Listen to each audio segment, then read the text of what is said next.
Hello, my name is Shelby. I am going to be walking through this tutorial with you on Mochi, the Clipart Prompt Creator.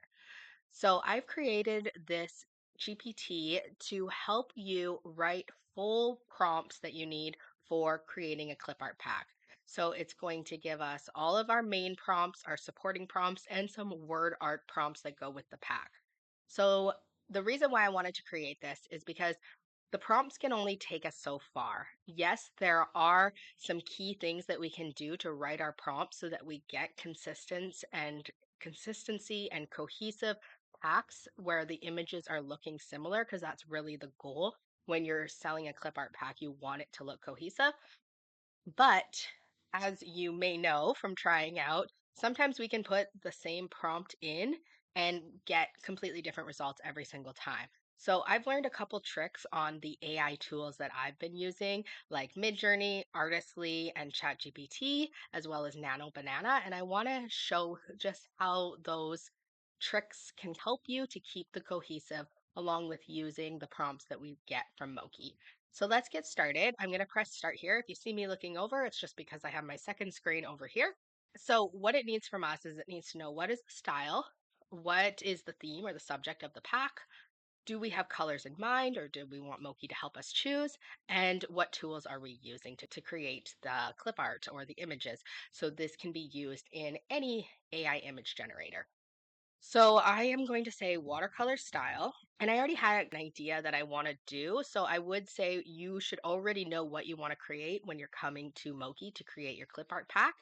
I do suggest creating off of trends if you're trying to build up a clip art store.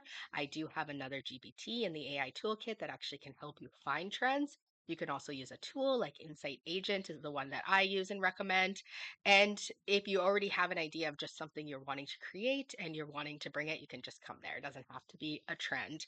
That's just what I am advising if you're trying to grow your store. So I'm going to say that I want to create wooden, like kids' toys and plushies, stuffies, and I want it to be a neutral palette. And I'm going to start with using MidJourney. So because I've given it all the information, it's going to go ahead and create those prompts. It's meant to help you work fast, so it's not meant to have a lot of back and forth before it gives you what you need. If you didn't know if you asked it to help you come up with a color palette, then there may be a little bit of back and forth. Or if you're like, I have this idea, but I don't know what style to do, then it's going to work with you to finalize those details before it gives you the pack. But it's already given that to me here. Another tip is you could take a screenshot from something and say, I want to create something similar to this. Maybe that's the palette. I want to create something similar to this palette, or these images. I want to create something similar to this. Again, so it's come up with our main clip art prompts, then it's our supporting prompts and our word art prompts. So if you are looking at a pack too and you're seeing all these other images that they've included and you're doing a similar pack, you can ask it to write those as well for you. This is just what it's come off the bat. And it's formatted in a way where it's really easy to see what each image is going to be. So it has a title, wooden toy train, and then it has our prompt here, which is really easy to just double click, highlight that whole thing, press Control C, and then we can paste it over in our tool. And I wanted it to be formatted like this with the titles so that you can go through. And if there's one that you're like, I don't really think that will turn out good, or I don't really want to include that in my pack, it's easy for you to skip that. And you can always come back here and you can ask it to write you out some more. So we've copied this one. We're going to start with MidJourney. We're going to paste it in. And I just wanted to show how I would work with creating a consistent pack if I was working with MidJourney. So we are using version 7 for this. You can change the version right here. And we have our stylization right now set at 100. So I'm going to quickly show you that. So what I would do is you can see I gave a prompt and these are all quite different. I would not say that they all belong. No, they all have a little bit of difference. I would say maybe these two could be in a pack together, but this is quite a different style here. You can see that I did one prompt and I got 4 different variations of it. So I'm going to choose, I think, I do really like this one, but I also like this one, like this soft watercolor style. So what I would do is I would choose one image and then I would make that my style reference. Sorry, I just got to move my head because my other computer screen's blocking that one. So I went to use and then style. Oh, my I'm blocking it too. So let me make sure I'm not blocking it for you guys. So under use, you're going to press style. That's going to put the image up here and style reference, and then you can lock it. So locking it makes it so that when you run the prompt, it's still going to be locked up there. If you don't lock it, when you go to run the prompt, it'll disappear. So I can show you that also. So let's say I didn't lock it. Then I'm going to go and grab my next prompt and I'm going to paste that in. And you can see it's not there anymore. But if I had held it and locked it there, it would still be there. So what I would do is I would pick one image and I would lock it in as my style reference, and then I would do all the prompts with it. Some other tips for this is that, and Mochi is designed to do this, but making sure that colors are really outlined in the prompt. Otherwise, what can happen is your pack can end up looking really like one colored. Things that shouldn't be brown are brown, things like that, because it's going always off of this one image as the style reference, which we want, but we also want things to be accurate colors. So just outlining always colors in the prompt, which Mochi is designed to do, and to use the color palette. Because it always starts with the style, a watercolor illustration of, that's going to help us get consistency as well. And we can play with the stylization as well, which I already mentioned briefly, but you can press this and you can move this up or down. So I suggest moving it down to 50, and that's going to make it, let's grab the next one. That's going to make it so it's using that reference photo a little less. So if you were to do it higher, it would use the reference photo even closer. If you were to do it less, it'll use the reference photo even less. So you can see right now we're getting consistency in how these look. These would all fit into a pack. So let's say this image here, maybe this image here I would choose, or this one. But you can see how, because we use that style reference, they look consistent.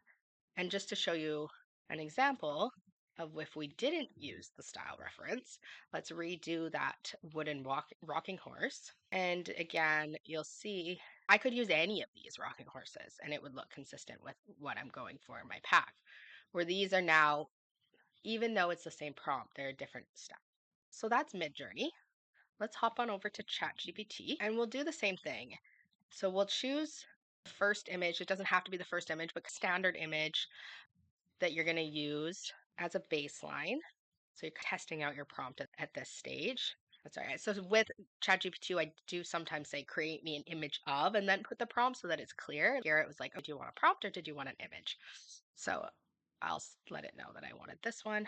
Now, with ChatGPT and Nano Banana, I'm not going to show Nano Banana in the Gemini app because it works very similar to ChatGPT, where it is like a chat. So it's a bit more conversational. So anything I'm talking about here in ChatGPT, you could do in the Gemini app as well, which has Nano Banana built into it.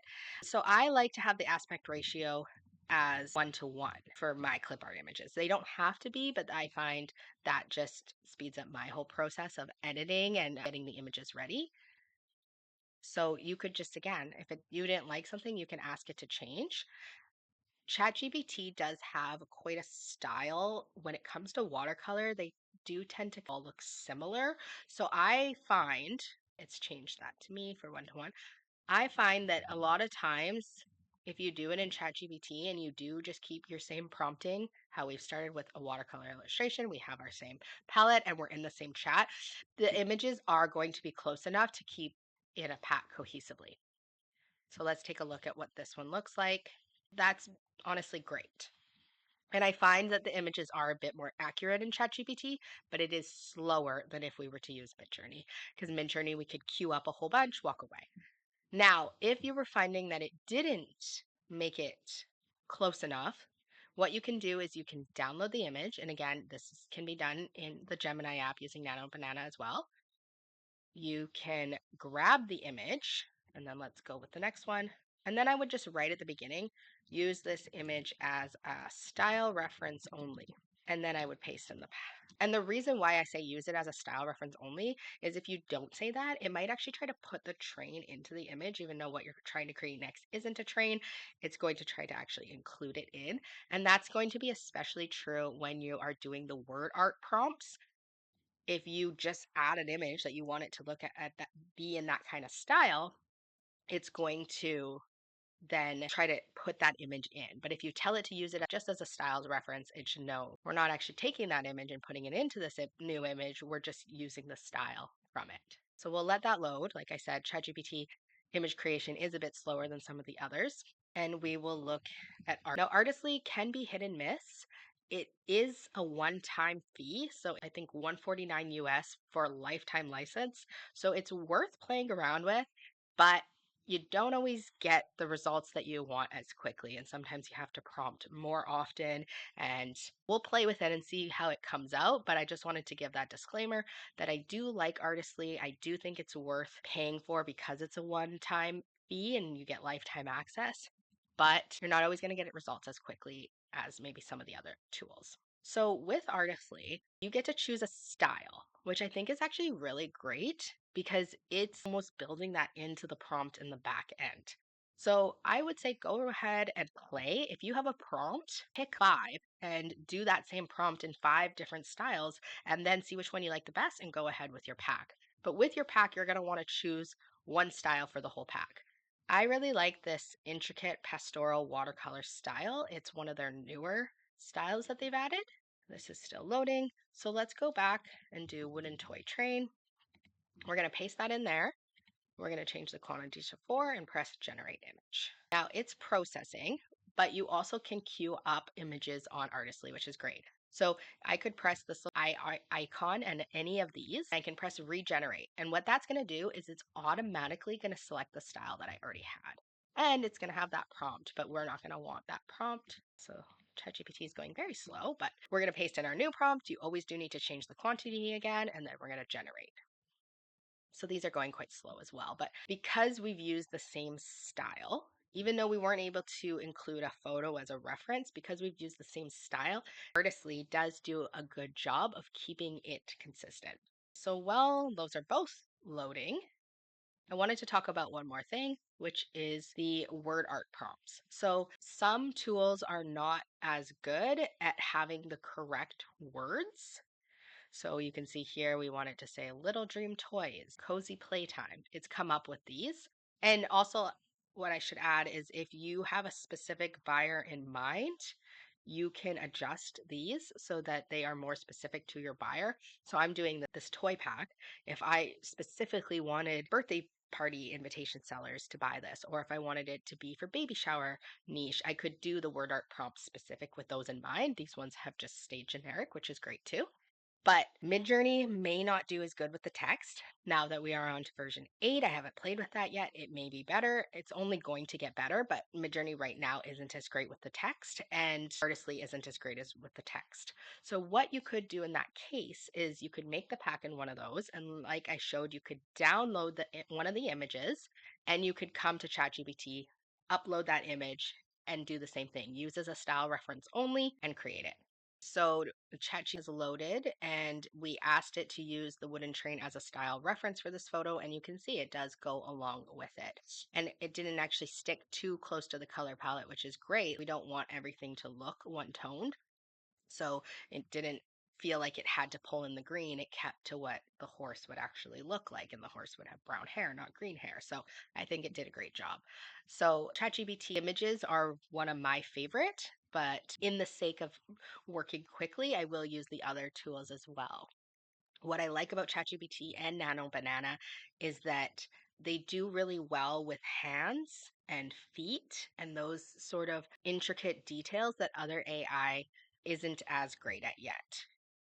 Our Artistly images have now loaded, and you can see there is some issues with these images. So this is what I'm finding Artistly is doing lately is it's adding this white outline to my images when I don't want it, and that hasn't been included in my prompt. And then it's doing some funny things here. So this is what I'm saying is Artistly, we're going to get some usable images, but we're going to also get non-usable images. So I always suggest doing the 4 images and then being able to choose. But we can see, let's say I chose this one, or even I like all 3 of these trains. And either of these work well too. We've chosen the same AI art illustrator type on Artistly. So as long as we're choosing the same one every time. And then our prompts include the same style, and then they include the palette. We are getting consistent results that could go together in a cohesive pattern. All right, I hope that was helpful for you, and I can't wait to see what you create with Mochi. And I would love to know what tools you're using. If you are using other AI image generation tools that I didn't cover here and you want some tips for those, just let me know. If you want to come hang out and learn more, I'd love to have you in our community, AI for digital product sellers. You can ask me questions in there. If you have any requests on other videos that you would like to see me teach on, or products or GPTs that you would like to have created that would speed up your workflow, I'm happy to assist and help with those. So just reach out to me, and I can't wait to see what you create.